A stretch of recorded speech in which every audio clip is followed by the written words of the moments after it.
Hello সুপ্রিয় বন্ধুরা, আজকে তোমাদের সঙ্গে তিনটি গুরুত্বপূর্ণ কথা শেয়ার করব। তো চলো সেই তিনটি গুরুত্বপূর্ণ কথাকেই দেখে নিচ্ছি। নাম্বার 1, জীবনে সফল হতে নিজের সময় কোনো অলস ব্যক্তির সাথে অযথা ব্যয় করতে নেই।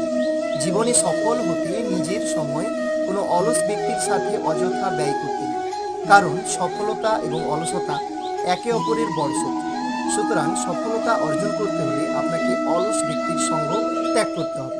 নাম্বার 2, ওরা তোমাকে নিয়ে ঠাট্টা করুক, তোমাকে নিয়ে হাসুক, তোমাকে আঘাত করুক, অবজ্ঞা করুক, তাতে কিছুই হবে না, কিন্তু তারা যেন তোমাকে থামাতে না পারে।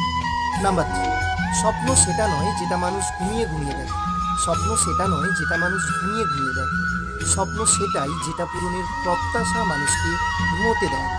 সুতরাং স্বপ্ন দেখুন এবং স্বপ্ন বাস্তবায়নের জন্য নিরন্তর লেগে থাকুন। ধন্যবাদ।